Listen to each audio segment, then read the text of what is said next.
जय जोहार। छत्तीसगढ़ की राजनीति में आप सबका स्वागत है। मेरे साथ में है जी स्वामी जी, कांग्रेस से जुड़े हुए हैं, कांग्रेस के लीडर हैं। बहुत सारे संस्थाओं से भी छत्तीसगढ़ में अगर आंध्रा एसोसिएशन को एकत्रित करने की बात है, उनका संगठन बनाने की बात है, तो जी स्वामी जी का बड़ा अहम स्थान है। बहुत सारे और भी लोग हैं, इसका मतलब ये नहीं कि जी मैं यही बोल रहा हूँ कि एक ऐसे व्यक्ति हैं, लेकिन अहम स्थान है। इसके अलावा आप भारत एंड स्काउट गाइड के छत्तीसगढ़ इकाई के आयुक्त भी रहें और अभी राष्ट्रीय जो स्काउट एंड गाइड हैं उसके आप सदस्य हैं। राजनीति में लंबे समय का अनुभव है। श्यामाचरण जी शुक्ल एक ऐसे राजनेता हुए जो सिद्धांत की राजनीति करते थे, उनके साथ में जुड़े। आप कैसे राजनीति में आए हैं? जी नमस्कार। मैं सब मुझे गोविंदा करके बोलते हैं। जी। मैं पहले आपको गोविंदा करके बोलूं। गोविंदा ईश्वर का नाम है, बालाजी का। जी, मैं राजनीति में सम्राट टाकीज के मैनेजर थे रमेश माडेकर जी। जी। तो मुझे राजनीति का कोई ज्ञान नहीं था और रुचि भी नहीं थी। तो उन्होंने मुझसे कहा है, तब से मतलब उनके कारण ही मैं जुड़ा हूँ। आज वो दुनिया में नहीं है, लेकिन आपको फाफाड़ी में जो अस्पताल है तो वो उन्हीं का द्वारा उन्हीं का देन है। माडेकर जी की। हाँ, रमेश माडेकर जी। हाँ, तो ये हम लोग हमारे लिए बहुत बड़ी बात है, क्योंकि उनके कहने के बाद एक मेरा पहचान बना है राजनीति में। क्योंकि लोग मुझे इसी नाम से जानते हैं। जो डब्ल्यूआरएस में दशहरा होता है, जो नेशनल क्लब करता है, उसका मैं संस्थापक हूँ। मेरा प्रारंभ किया हुआ है।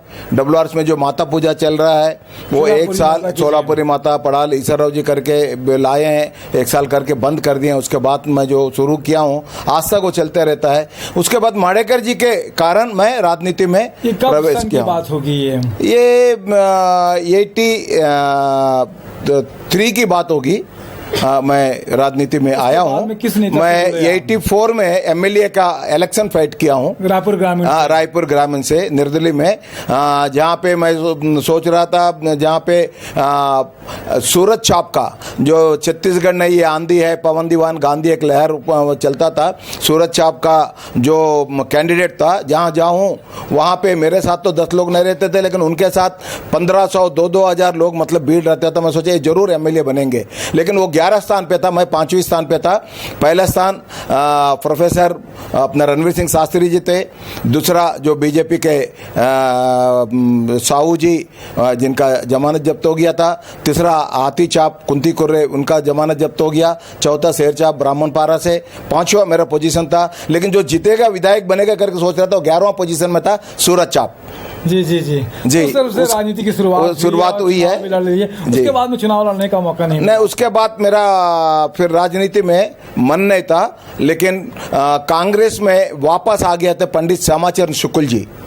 उनके आने के बाद मैंने उनसे संपर्क किया, तो उनके नेतृत्व में मैं डब्ल्यूआरएस में कांग्रेस प्रवेश किया। बहुत बड़ा है, तो नेशनल न्यूज़ था, बहुत बड़ा न्यूज हुआ था, क्योंकि उस समय पंडित श्यामाचरण शुक्ल जी कांग्रेस में आ गए थे 12 साल के वनवास के बाद। हाँ, 12 साल वनवास के बाद। भैया एक सिद्धांत का आदमी था, लेकिन पंडित श्यामाचरण शुक्ल जी ऐसा है, जब अगर मान लीजिए कोई अच्छा कोई फिल्म इंडस्ट्री का हीरोनी बगल में खड़े हो जाए और पंडित श्यामाचरण शुक्ल जी खड़े हो जाए, लोग वो हीरोनी की तरफ नहीं देखेंगे, पंडित श्यामाचरण शुक्ल जी को देखते हैं। ऐसा पर्सनालिटी अपने आप को बना के रखे थे, चाहे वो नेचर का हो, चाहे सिद्धांत का हो, चाहे शरीर का हो। ये पंडित श्यामाचरण शुक्ल जी का पर्सनालिटी था। क्या खास बात दिखी थी आपने श्याम भैया में कि जिसकी वजह से उनसे जुड़े आप? श्याम भैया में जो अपनापन था, मुझे मालूम है मोतीलाल वोरा जी चुनाव लड़ रहे थे। मेरा बड़ी माँ खत्म हो गई था, कड़कपुर में जा रहा था, नहीं बोले वोरा जी चुनाव लड़ रहे हैं, अपने को वहाँ चलना है। मैं जैसा गया हूँ तो वोरा जी मेरे को सब मेरे दोस्त लोगों थे। हम लोगों कम से कम 1000-1500 दोस्त लोगों हमने यहाँ से लेके गया, जिसमें राम मूर्त शुक्ला जी, अशोक त्रिपाठी जी, ये सब काफ़ी मेरे दोस्त लोगों थे। सबके सामने मेरा नाम लेके बुलाया, स्वामी जी इधर। वो उनका मानना पड़ेगा, जी जरूर लगाते थे। वो बुलाएं और वोरा जी से परिचय कराएं। और सेंट्रल मिनिस्टर अपना जो आए थे वहाँ पे चुनाव में, पायलट जी, तो उनके साथ हम लोग तीनों रायपुर आए। एयरपोर्ट का रोड के लिए भैया ने पायलट जी से कहा है कि इस रोड को बहुत बढ़िया बनाना है, क्योंकि सेंट्रल मिनिस्टर थे।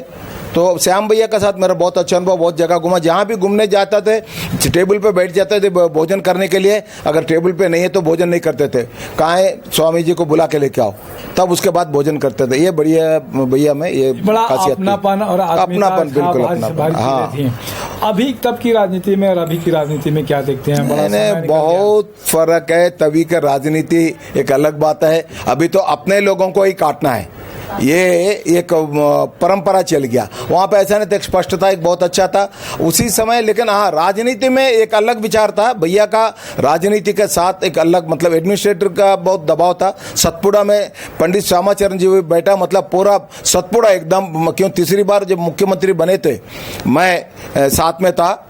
हाँ, वो जब वहाँ पे शपथ लिए हैं और आते समय रास्ते में एक महिला ने रोक दी तो गाड़ी रुकवा दिया, गाड़ी बैक करवाया और उनसे पूछा कि क्या तकलीफ है। तुरंत उन्होंने अपने पूरा स्टाफ को, मतलब मुख्यमंत्री का अभी शपथ भी नहीं लेंगे, दूसरे दिन लेंगे, नेता दल का विधायक चुना गया, नेता चुना गया विधायक दल का, तो इमीडिएटली मतलब उन्होंने अपना आदेश दे दिया कि इस महिला का काम तुरंत होना चाहिए। दूसरे दिन मतलब जैसा मुख्यमंत्री बना सबसे पहले वो महिला का काम हो गया। ऐसा पंडित श्यामाचरण बहुत सेंसिटिव थे कि जनता की समस्या को सुनकर तुरंत उस पर प्रतिक्रिया करना उनकी संवेदनशीलता का परिचय। देखिए, जनता के प्रति, किसानों के प्रति तो उनका बहुत लगाव था।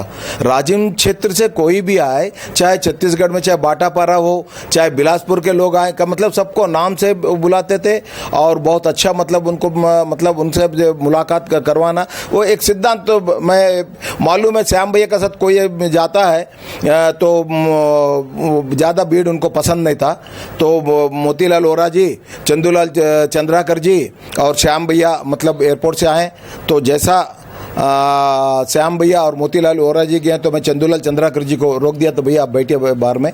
तो जैसे अंदर गए 1-2 मिनट बातचीत हुआ, कहाँ फिर तुरंत बाहर आए, चंदू भी आप यहाँ बैठे, वो बोले, तो फिर मेरे को बोले चंदू जी, मैं बोले जानता हूँ भैया, बोला आपका नहीं, मैं बोला आज आओ चंदू भैया करके लेके, मतलब इतना मतलब ये था कि कौन है साथ में कौन नहीं आए, मतलब उनको ये करें। और मैं भी हमारा पूरा WRs के जो मार्विज कॉलोनी वगैरह के जो लोगों को जाता था, मैं साथ में सबको लेकर चला था, हाथ में हॉल में बैठ जाता था। बहुत अच्छा व्यक्ति है। चित्रकांत जायसवाल जी बैठे थे और श्याम भैया बैठे थे और मुझसे पूछे कि तुमको कहाँ से टिकट चाहिए, तो मैंने टिकट के लिए ना मैंने मोहम्मद अकबर जी से निवेदन किया था, ग्रामीण से कोई कैंडिडेट नहीं है, आप चुनाव लड़िए, ऐसा करके। तो ऐसे में राजनीति था। अकबर भाई चुनाव लड़े हैं, लेकिन मैं राजिम चले गया भैया का काम करने के लिए, तो उसी के लिए बहुत कम वोटों से, 3000 से भी कम वोटों से मोहम्मद अकबर जी हार गए थे। हाँ, अगर मैं रहता उस समय बहुत अच्छा मतलब माहौल बनता, जीत जाता। आपका एक बार तो जी विधायक के रूप में देखते हैं जी, क्या लगता है? हाँ, तो ग्रामीण छोड़ते नहीं वो, अभी भी रहते हैं, ग्रामीण को खूब उद्धार हो जाता। भाग्य की बात है और बहुत सारी चीजें हैं। भाग्य पे भरोसा करते कि नहीं राजनीति में आप?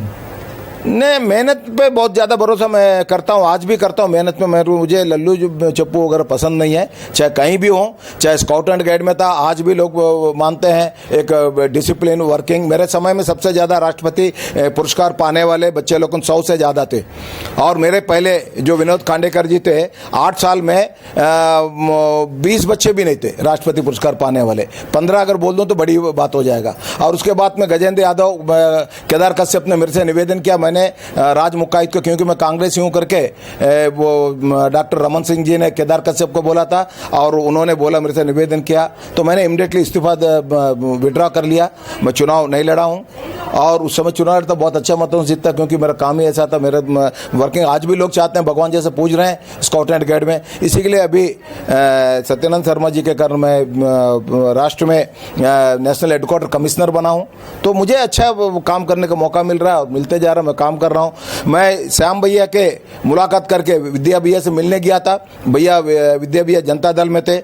उन्होंने कहा है कि श्याम भैया का पास आप लगे हो, बहुत अच्छा आपका कार्यक्रम था। WRs का कार्यक्रम को भी उन्होंने अपना दिमाग पर रखा था और उन्होंने तारीफ किया। और वहां पे, क्योंकि श्याम भैया राजनीतिक वाले नहीं थे, वो बहुत अच्छा एडमिनिस्ट्रेटर थे, सिद्धांत की बात करते थे। विद्या भैया ने कहा कि मेरे पास आ जाओ, वहां आपको कुछ नहीं मिलेगा। लेकिन मैंने उस दिन से ना विद्या भैया के पास गया ना श्याम भैया का पास, सिर्फ समाज का काम करने लगा।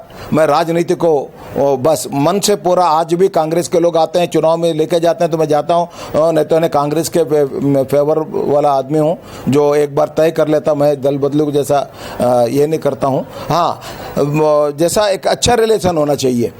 बिरजू मोहन जी से मेरा बहुत अच्छा रिलेशन है। जब स्काउट एंड गाइड में स्टेट चीफ कमिश्नर बना तो बिलासपुर का उस समय आयुक्त था पिछड़ा जाति का सोमनाथ यादव करके, वो चुनाव लड़ रहे थे। मैंने बिरजू मोहन जी से कहा है भैया बोले चुनाव लड़ने दीजिए, ये एक पोस्ट का चुनाव हो जाने दीजिए, क्योंकि वो राज्य मंत्री के दर्जा का था। लेकिन फिर भी मैंने पीछे नहीं हटा। फिर बिरजू मोहन जी ने ऐसा ना होके सबको बैठा के समझा के स्वामी जी मतलब ये रहेंगे, मतलब क्योंकि विनोद खांडेकर को मेरी शिकायत से मेरा प्रेस कॉन्फ्रेंस लेने से वो हटे। आज भी आपको गजेंद्र यादव अगर छोड़ा है, 4 तारीख को मैंने प्रेस कॉन्फ्रेंस लिया और 14 तारीख को उन्होंने भारत स्काउट्स एंड गाइड पद से इस्तीफा, जबकि अगले मई 2020 तक का उनका कार्यकाल है। लेकिन मेरा प्रेस कॉन्फ्रेंस लेने के बाद कुछ मीडिया बंधुओं ने अच्छा साथ दिया, जिसके कारण उनको भगना पड़ा। बहुत अच्छी बात है। क्या कहेंगे नए जो राजनीति में जो बच्चे आ रहे हैं, जो नया युवा पीढ़ी आ रही है, उनके लिए क्या संदेश देना चाहेंगे आप? देखिए, कांग्रेस के लिए देना है कि पूरा देश के लिए देना है? के लिए राजनीति में किस तरीके से बच्चे कोई सी भी पार्टी से जुड़े हों, चाहे जैसा भी कर रहे हों, उनको क्या मैसेज देना चाहिए? मैसेज मतलब जो लोग जो हैं उनसे मेरा पर्सनल निवेदन है, सबसे पहले समाज का उद्धार का मन होना चाहिए। समाज अगर आगे बढ़ा है, पूरा देश आगे बढ़ेगा। आपको समाज के लिए जिस दिन आप काम करोगे, आप देशभक्त बन जाओगे। देश के लिए काम करना बहुत जरूरी है। आप समाज के लिए काम कर रहे हो तो पहले तय करके रखो कि आप देश के लिए काम कर रहे हो। देश बहुत ज्यादा जरूरी है।